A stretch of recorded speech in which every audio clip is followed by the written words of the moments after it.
Hello everyone, কেমন আছো? আশা করি সবাই খুব খুব খুব ভালো আছো। আমি ইমন, আমিও খুব খুব খুব ভালো আছি। আমার চ্যানেল, ফেসবুক চ্যানেল ইমন রয় এবং ইউটিউব চ্যানেল ছিল টিকুইন ইমনে। আপনাদের সবাইকে স্বাগত জানিয়ে শুরু করছি ভিডিও। অনেক দিন যাবৎ ভিডিও বানাই না, পোস্টও করি না, হয়ে গেছে অনেক 2-3 বছর। এবার থেকে ভাবছি প্রতিদিন একটা করে অন্তত একটা করে ভিডিও ছোট করে হলেও পোস্ট করব। আমি গেছিলাম মতিনগর ভুবন পাহাড় বাবার উদ্দেশ্যে। আর এখানে গিয়ে একটু রেস্ট করে নিলাম, রেস্ট করে একটু চা সিঙ্গারা খেলাম একটা দোকানে। ওই সিঙ্গারা অনেক ভালো লেগেছে। আমি সব দোকানে সিঙ্গারা খাই না, যে দোকানের ভালো লাগে ওই দোকানেরই খাই। তো আমি কোনো দিন খাইনি, ওই একটা খেয়ে ভালো লেগেছে, তারপর একটা একটা করে দুটো খেয়ে নিয়েছি।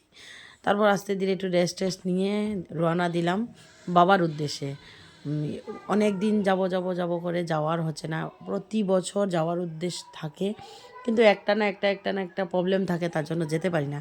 এবছর পুরো ভেবে নিয়েছি যে যাবই যাব। আশা করি উনাকে আপনারা সবাই চেনেন। 121 নং হাইলাকান্দি বিধানসভার কেন্দ্রের বিজেপি প্রার্থী বিশ্বজিৎ কৈরি। ওনাকে সবাই চিনেন। উনি খুব হেল্প করেছেন, যারা যারা গিয়েছে তাদেরকে খিচুড়ি প্রসাদ এবং জলের ব্যবস্থাও করে দিয়েছেন। আমিও গেছিলাম ওনার এখানে। উনি অনেক অনেক হেল্পফুল মানুষ, ভালো লেগেছে ওনার সাথে কথা বলে। তারপর আরও এনজিও ছিল, ওইখানেও গিয়েছিলাম, ওরাও খিচুড়ি প্রসাদ জল দিয়েছে। ওদেরকেও বলি অসংখ্য অসংখ্য ধন্যবাদ দাদারা, আপনারা সবাইকে এরকম হেল্প করছেন, তার জন্য। এসব জিনিস সবাই পারে না, ওইটাই ওর জন্য মন লাগে, তার জন্য অনেক অনেক ধন্যবাদ।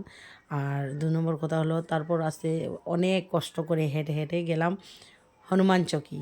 হনুমান চকিতে গিয়ে একটু সময় রেস্ট নিলাম, অনেকক্ষণ রেস্ট নিয়েছি, ঘন্টাখানেকের মতন রেস্ট নিলাম। কারণ বাবা যে বলবে ভুবনে যাওয়া খুব মজা, সেই জানে যে কত কষ্ট। বাবার দর্শন এইভাবে মিলবে না। সে অনেক অনেক তপস্যার মতন, অনেক কালের তপস্যার মতন করে তারপর বাবার এখানে যেতে হয়। অনেক কষ্ট। রেস্ট নিলাম, রেস্ট নিয়ে তারপর আস্তে ধীরে ওইখানের উদ্দেশ্যে রওনা দিলাম। ফাইনালি ভোর 3টা নাগাদ পৌঁছে গেছি। তারপর আরও কতক্ষণ রেস্ট নিলাম, 8টা অবধি।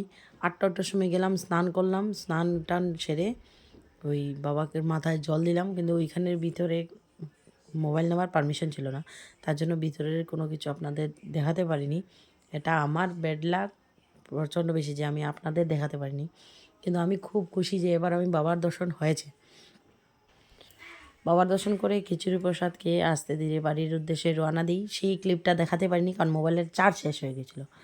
আশা করি ভিডিওটা আপনাদের সবাই ভালো লেগেছে। পাশে থাকবেন আর কমেন্ট করবেন, শেয়ার করবেন। ভালো থাকবেন।